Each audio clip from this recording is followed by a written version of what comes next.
We're going to take a step back and have a look at just kind of the basic interface of Blender. For those who might need a little bit of a refresher, I will list this as video 0 in the series so that it can come first if anybody needs it. But let's just talk through the interface and the basics of Blender use, going back somewhat to the first of the semester. So Blender, when you first open it up, it looks pretty crazy.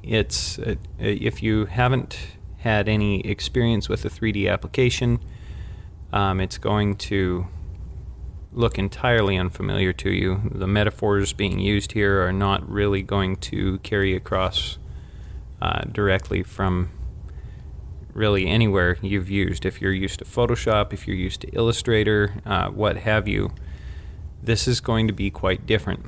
If you have used some 3D applications before, then there will be some familiar elements, and there will be some elements that are unique to Blender. Of course, for the most part, Blender does not use the 4-view defaults scene that a lot of editors use. You can create that up here you can create a new set of screens to actually have that view, but for the most part, the way Blender works, you don't need it.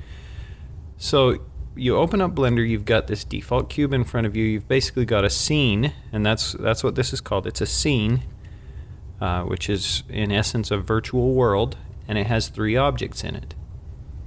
Okay, you've got a camera, which is this object right here.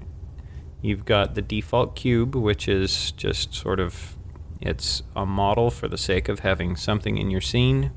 It doesn't need to be there unless you're going to create whatever you create out of a cube. And you also have a lamp or a light.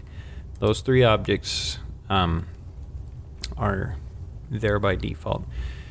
Now, before we talk about the manipulation of objects, before we talk about how to navigate and change things around in Blender, let's talk a little bit just about navigation in the 3D viewport.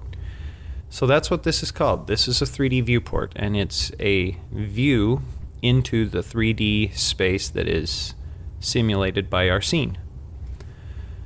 So that's pretty straightforward as far as what it is. In a 2D application, you can you can scroll side to side, which in a 3D application we call this panning. You can also rotate your view in a 3D application, which you can't do, of course, in a 2D application. And you can push in and out. So the controls for these are, you may have noticed, a shift middle click will pan. Scrolling in and out with your scroll wheel will zoom. And just a middle click with no modifier key will tumble your view like this, and it will basically allow you to rotate around. So you can think of your viewport as basically the lens of an imaginary camera, not to be confused with the camera here that's actually included in your scene.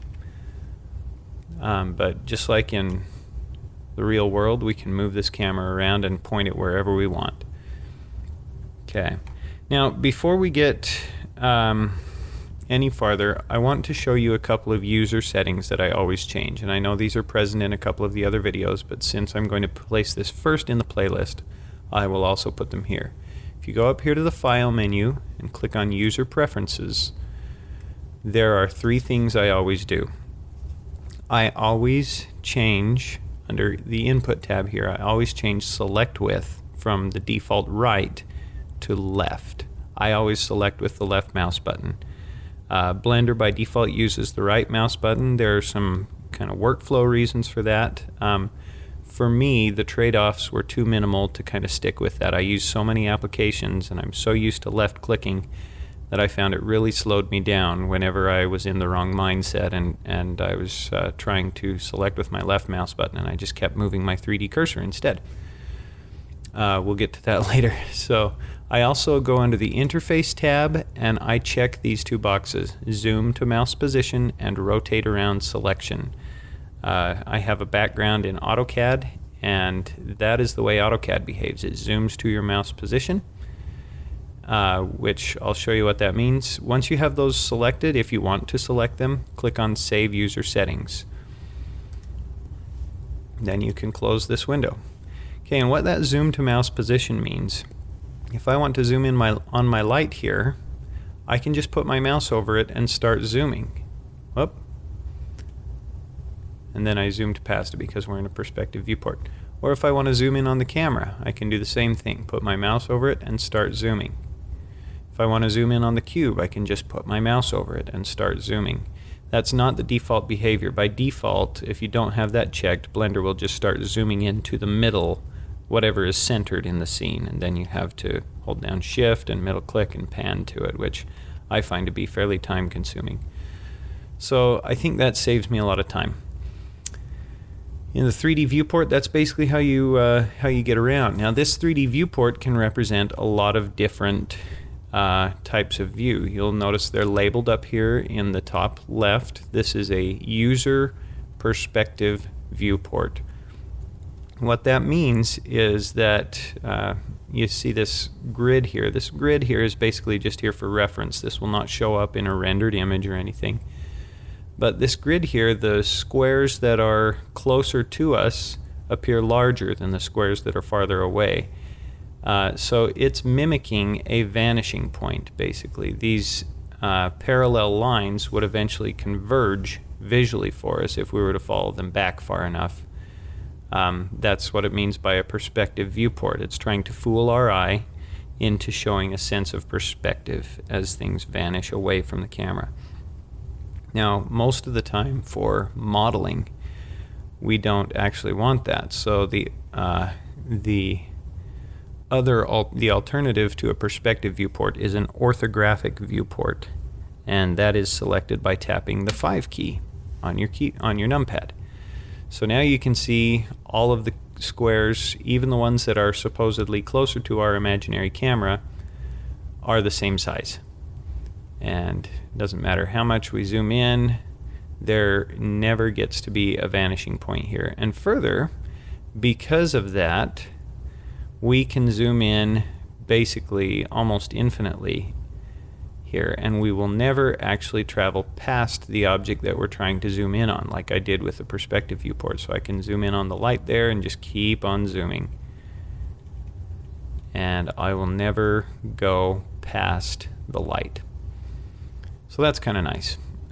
That has its advantages in modeling because the computer's not trying to fool your eye into thinking something is farther away by representing it smaller. You can always just take it for granted that something is the size it appears to be in an orthographic viewport.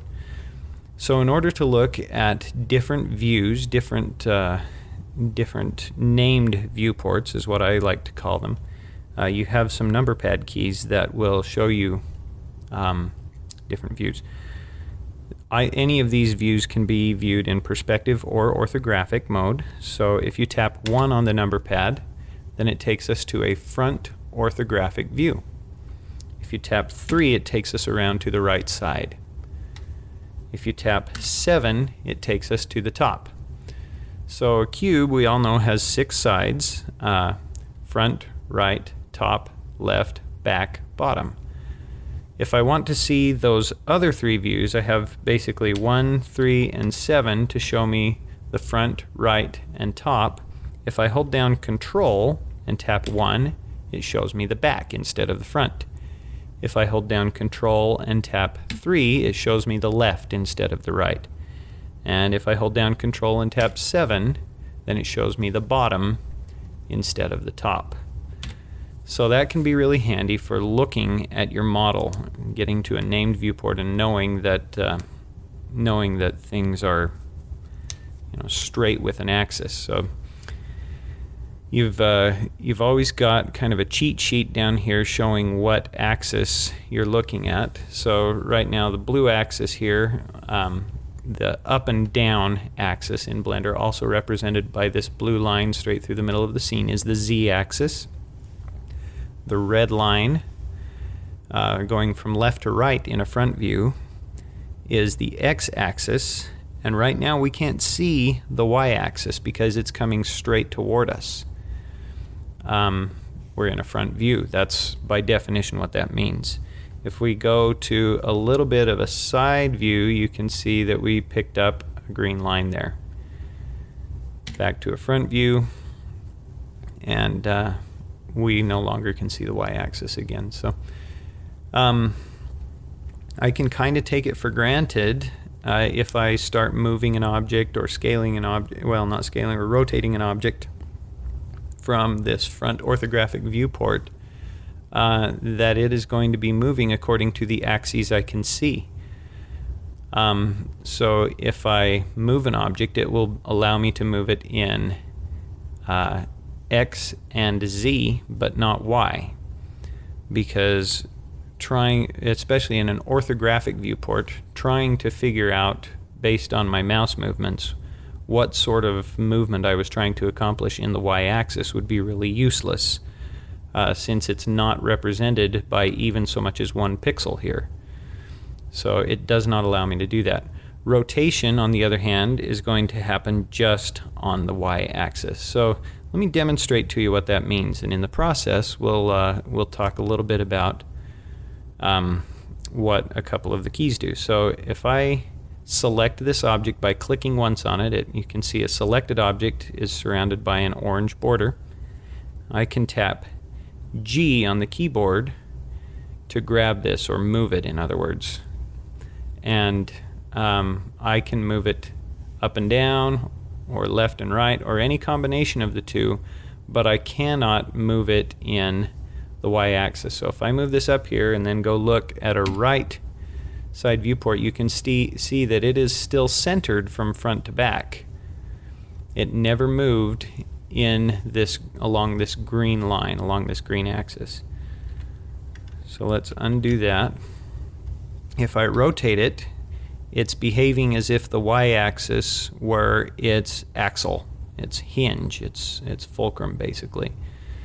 So that is expected behavior, and you can kind of take it for granted that that will happen in Blender. So R rotates, G moves, I like to think of that as grab, and then S scales. And scale's a little bit different. By default, scaling assumes that you are going to scale uniformly. So this will be scaling in X, Y, and Z axes all at once, just by virtue of the fact that I haven't added a modifier. And we'll talk about what that means in just a minute. So the other thing I can do to kind of look at my viewport differently, if I don't want to be tumbling my view fairly, kind of arbitrarily with my mouse by middle clicking, I can actually use you'll notice on most numpads, 2 has a down arrow on it, 4 has a left arrow, 6 has a right arrow, and 8 has an up arrow. You can actually use those arrows to tumble your view as well. So if I want to come around more to the right side, I can tap 6 a couple of times. And then if I want to look up toward the top a little more, I can tap 8 a couple of times. And 2 takes me down to the bottom, 4 takes me around to the left, again 6 to the right. So that's kind of a nice way to move around if you've already got your hands on the keyboard. And that's sort of the way that Blender tends to specialize, is there are a lot of keystrokes, which makes it very, very fast and efficient once you learn the keys. Okay, so basically that's kind of how we look in our viewport. We can also change our viewport's shading mode. Okay, we have this little icon down here, and right now it's set to solid. If we come around to a side, you can see that Blender actually is kind of representing that maybe this side here is a little more shaded than this side, which is a little more shaded than the top here. It kind of gives us sort of this fake lighting, and it really is quite fake, because if we come around, you'll notice that now this side's lighter than this side. It's not really trying to represent anything coming from a specific light source, but it is trying to give us an idea of what the depth of the object sort of looks like. So that's solid shaded, and that's our kind of default view here. We can switch between solid shaded and what's called wireframe mode by tapping Z on the keyboard. Wireframe is really handy because we can look through an object and we can see what's going on all sides of it at any time. Basically, it's like having X-ray vision. So again, the Z key will alternate between those two view modes very, very quickly, and you'll find yourself needing to switch between them quite a bit. Let's talk a little bit about selection. The A key is a very, very important key in terms of selection in Blender. If you tap A when something is selected, it deselects all. If you tap the A key while nothing is selected, it will select everything that you can select at that time. And what I mean by that is there are a couple of different modes called object mode and edit mode. Right now you can see down here we're in object mode in Blender, which means that we are dealing with objects as whole objects. We're not dealing with sub parts of them, or we're not trying to make this cube anything other than what it is. So while we're in object mode, we can select multiple objects. So right now, just by tapping A, I have selected my cube, I've selected my camera, and I've selected my light, my lamp. Just by tapping A, because that is the select all key. If I tap A again, it selects nothing. Now, if I click on this cube, I can go into edit mode by clicking down here and selecting edit mode. And you can see that suddenly the cube looks a little different. I can see these sort of squares, these teeny tiny little squares in the corners of the cube. And each, I can select those independently. I no longer have to select the whole cube, but I cannot select the camera. And I cannot select the lamp. So right now, if I were to tap A to select all, it would select either nothing or it would select all of the pieces of this cube, but nothing else. That's what edit mode does. It confines your control to just the object that you are editing. I can still go into wireframe mode or go back to flat shaded or solid shaded viewport, and but for the most part I'm just in edit mode now. So let's talk a little bit about edit mode while we're here, and we'll talk about different selection methods. So in edit mode, I can, as was mentioned, I can select individual components here. There are 3 different kind of component selection modes. This is vertex selection mode. That's what these little corner dots are called. They're called vertices. That's how you pluralize it. Vertex is singular, vertices is plural. And I can select any one of these and I can start moving them to deform this object in ways that I could not deform it if I were just in object mode. I can also down here just select edges. So this is an edge. An edge is basically a connecting line between 2 vertices. So these edges, I can kind of do the same thing. Watch what happens if I rotate this. You know, you start getting this really weird sort of shape here. We can have all kinds of fun with edges. If I need to select this edge, I can do so by being in vertex select mode and holding down shift to select multiples. I can select both of these vertices. I can do the same thing. But I can also just do that with one click in edge mode. I can select just that one edge. Now our final selection mode here is face select mode. If I click on that, you can see each of these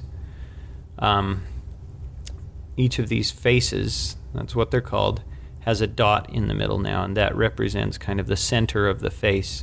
So I can select that whole face this way, and you can see that to select the equivalent with vertices would actually take 4 clicks, or with edges it would also take 4 clicks here. But I can select that entire face with just 1 click now, and I can manipulate it in similar ways,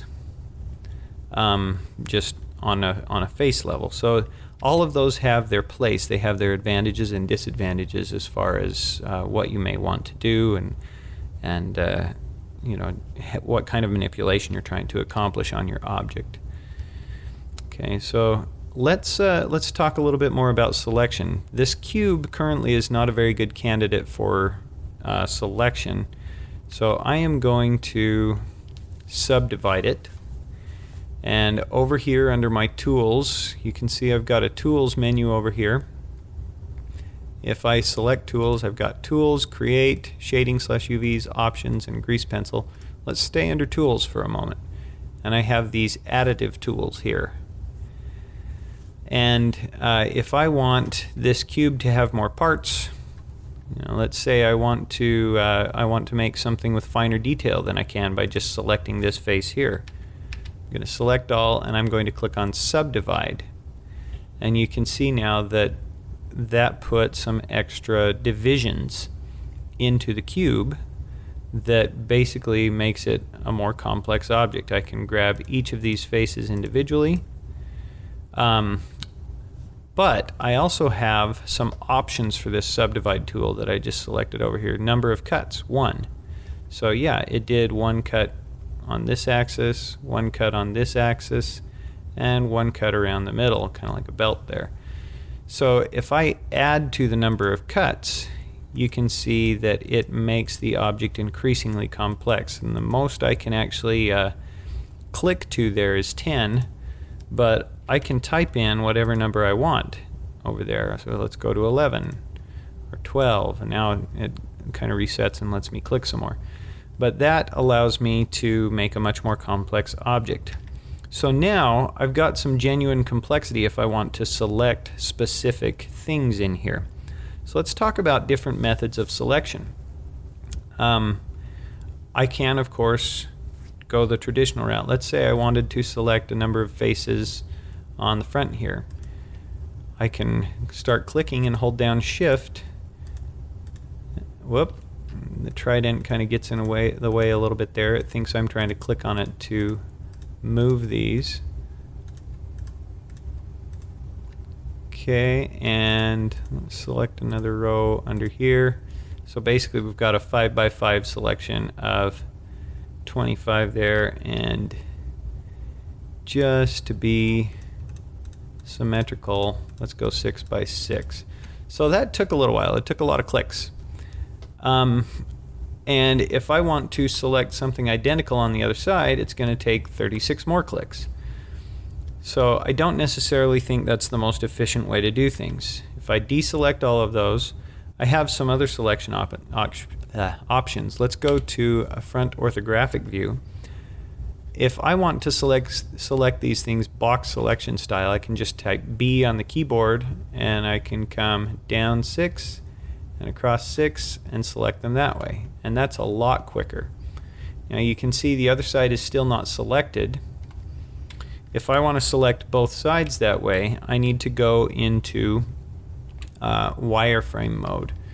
And basically the theory in Blender is if you can see it, you can select it. So since a wireframe view gives me kind of X-ray vision, it allows me to see more things so I can select more things. So now if I go select like that, you can see that both sides are selected now. So that's kind of handy. If I want to be a little more organic than that, I have what's called the circle select tool, or I like to think of it as a brush. Sometimes I'll call it the circle select brush. So I tap C on the keyboard and it gives me this circle. I can increase or decrease the size by scrolling my mouse button, and then I can just kind of select, a fairly organic selection there. And again, it's not selecting the other side because I'm in a solid shaded viewport, but let's deselect all and go to a wireframe shaded. Whoop, tap C, and now I can select identical shapes. Let's kind of connect these together a little better. Identical shapes on both sides of my cube. Okay, and that's really, really handy. Let's show you one more type of selection.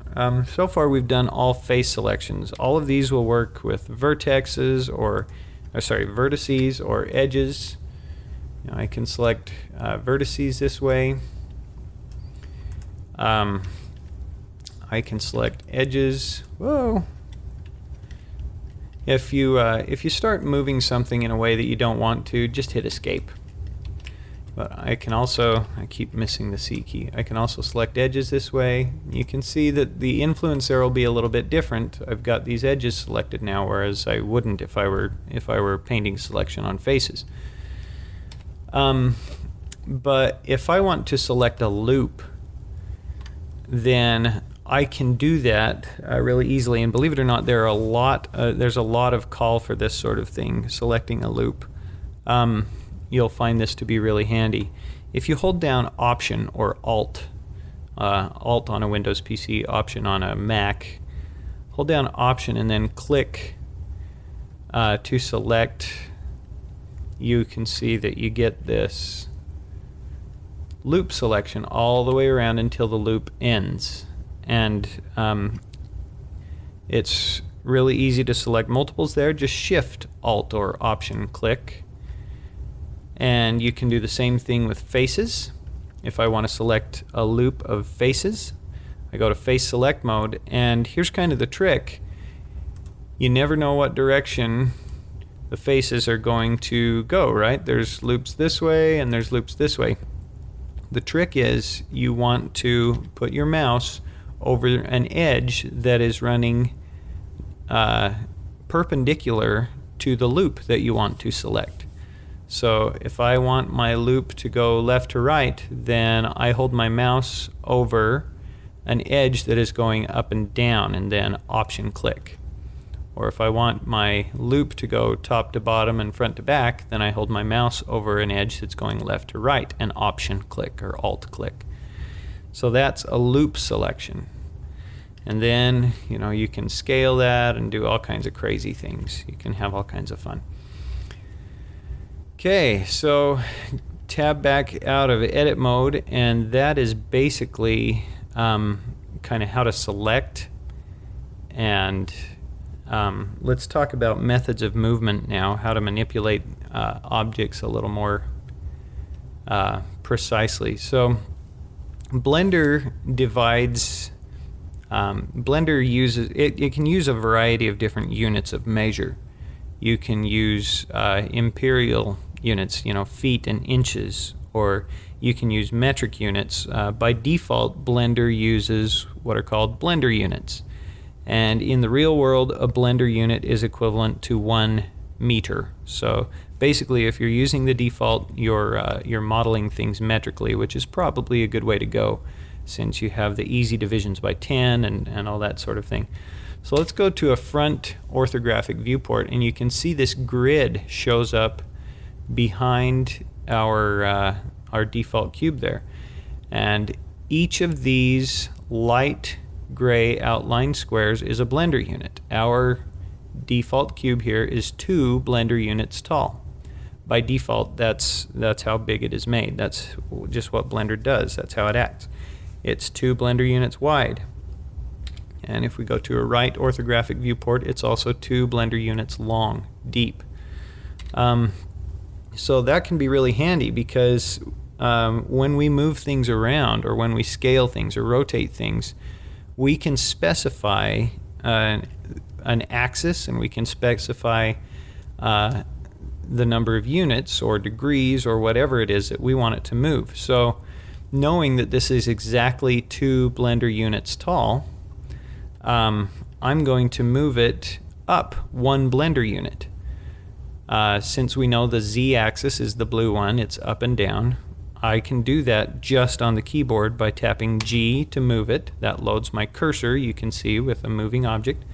I tap Z to constrain my axis. Now if I move my mouse around, it only goes up and down because I tapped Z on the keyboard. And then if I tap 1, it moves it up 1 Blender unit. And I can just tap Enter, or I can click to commit to that movement. If I wasn't satisfied, I could just hit Escape.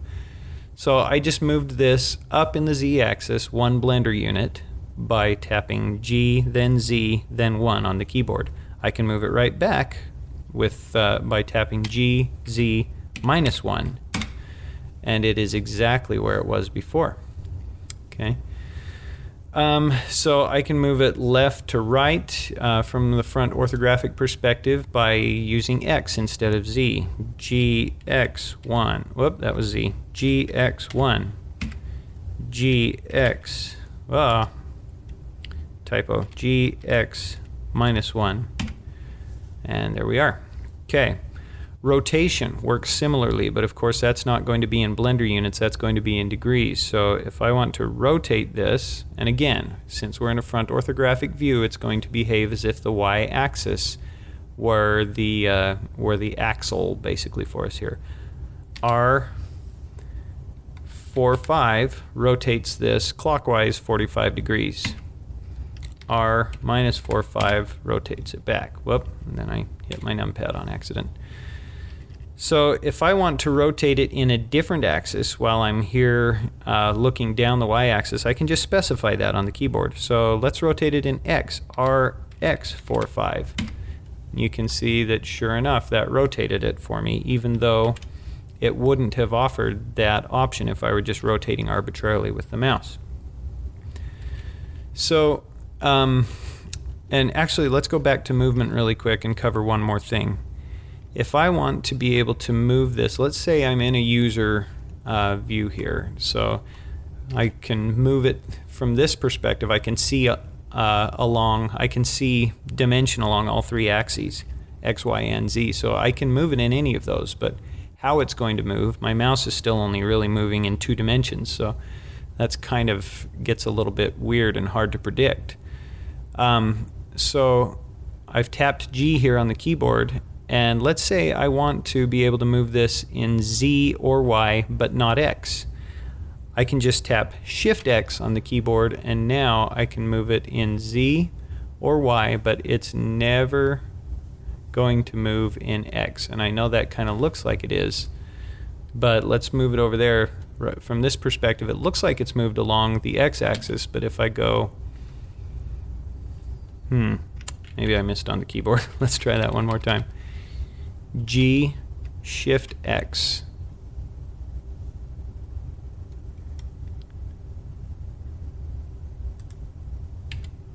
Oh, you know what? Sorry. This is the view I should have been looking down. So I got a little confused there.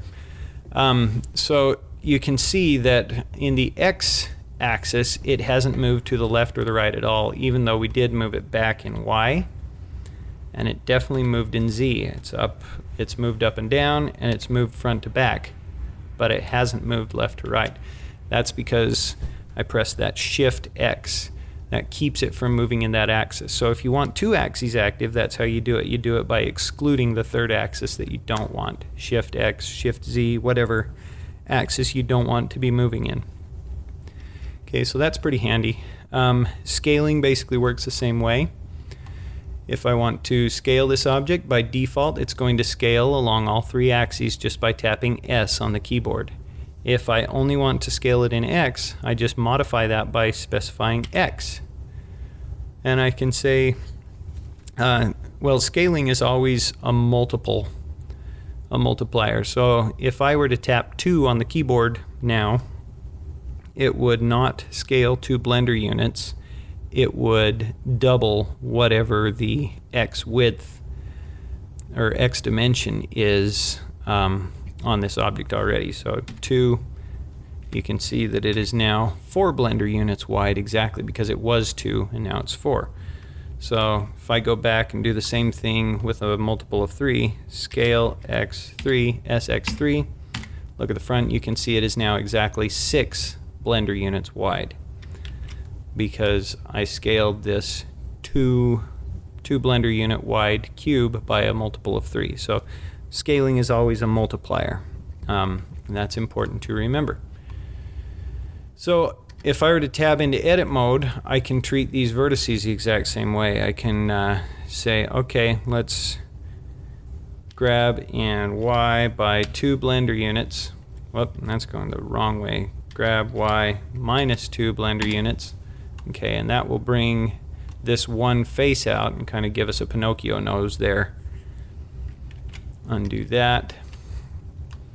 And So that's kind of how you manipulate objects in Blender. If you tap in on the keyboard, it will open this little side panel here. You can also change the location and the rotation or the scale for your object here. And these, if I move this with the way we've already discussed, so let's move it in X by 1 Blender unit. GX1, enter. You can see that over here under transforms, the location in X is now 1, whereas before it was 0. So if I want to increase that, I can just click and drag here, or I can actually type in a number. Let's say we wanted it 2. So that's perfect. Its location in X is 2. If I want it right back in the middle, I can send it to 0.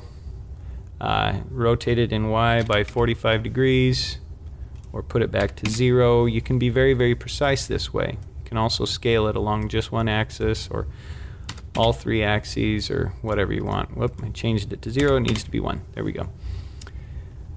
You can also just type in dimensions for the object, and that gets a little more difficult as objects get more complex to figure out what the actual dimensions are. But basically, that offers another alternative to moving these things this way. So that's kind of how you move, scale, and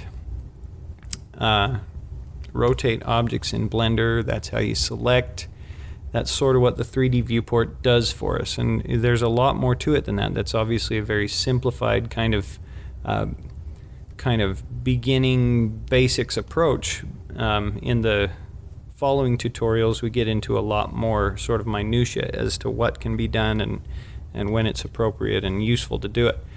Let's talk a little bit more about Blender's interface before we finish up here.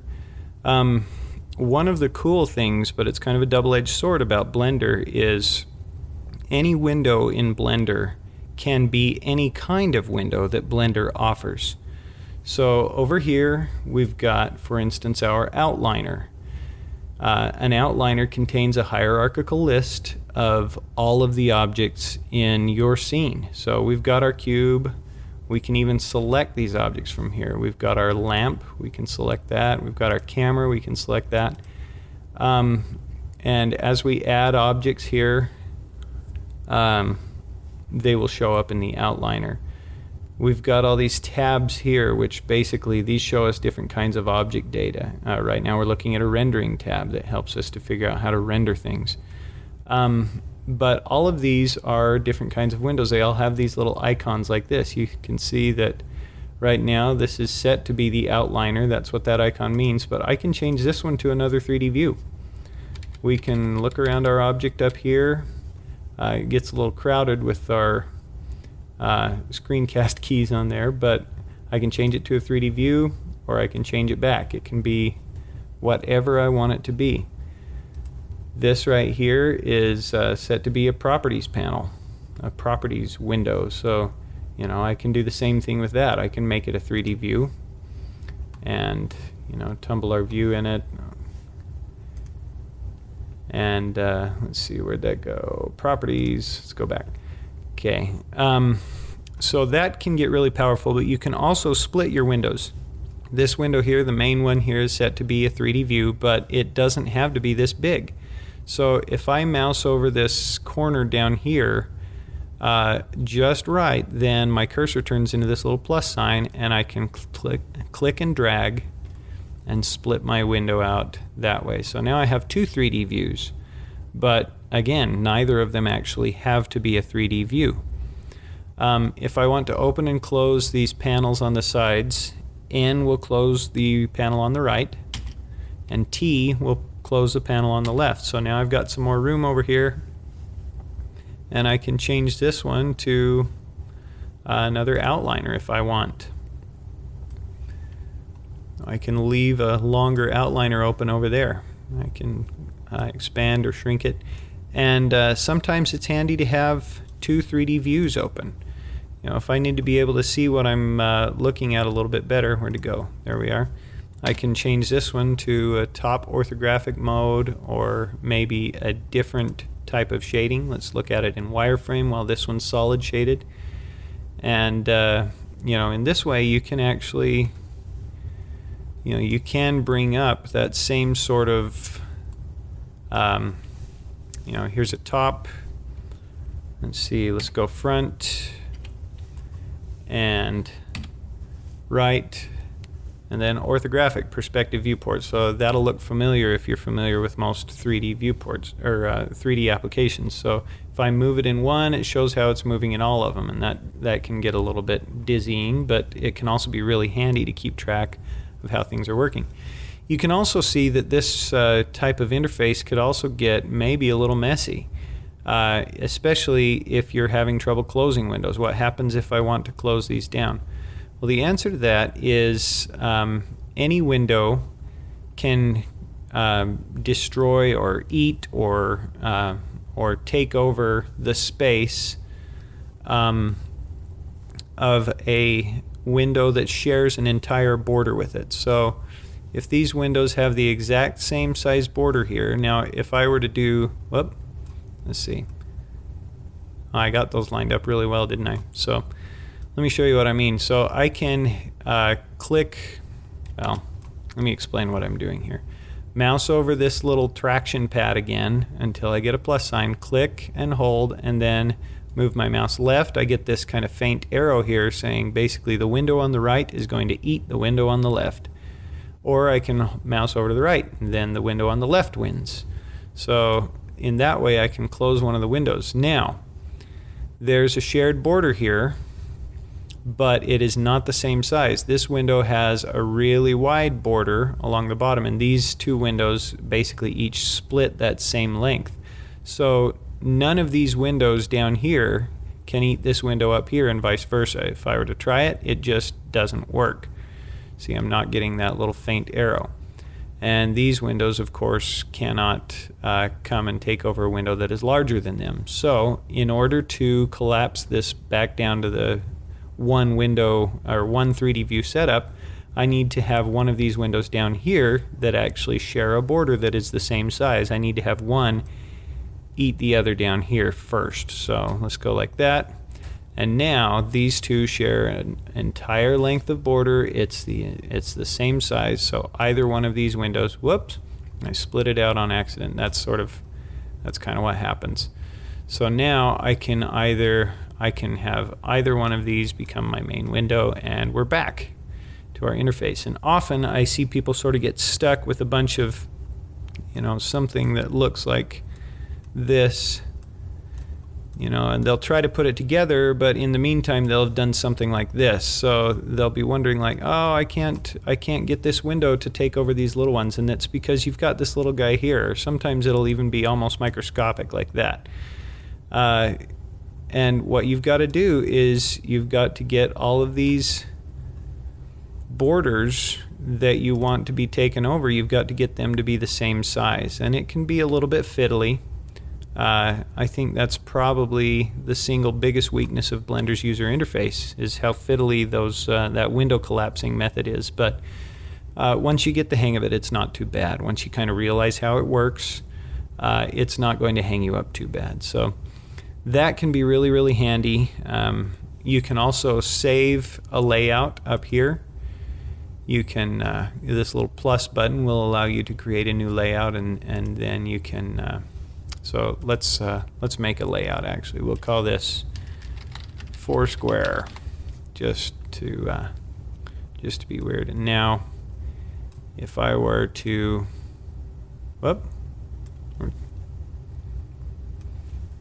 split it out, and we'll split these both out just as well as we can. So perspective, and we'll go top, front, and right. Okay, and you should know that my number pad or my selection, anything on the keyboard is going to affect whatever window the mouse is actually, the cursor is actually in. So I see that mistake made a lot by my students. They'll create, or they'll start messing around with they'll start punching some keys in to manipulate something, and their mouse will be over here in the outliner, and they'll be wondering why it's not affecting their cube. Well, their cursor has to be in the 3D view in order to affect the cube that's in the 3D view. So you got to make sure your mouse is in the right place. So now I have this Foursquare view. I can go back to the default, or I can look at my Foursquare, and it's really, really quick and easy to switch there. So that can be kind of a handy thing to know about Blender. And that's basically what I want to say about the interface and kind of basic manipulation. We'll probably there'll probably be a lot of call for more detail, but again, most of that's going to be covered in the tutorials following this one that hopefully you've already been through. So thanks very much, and have a good day, and I hope this helps.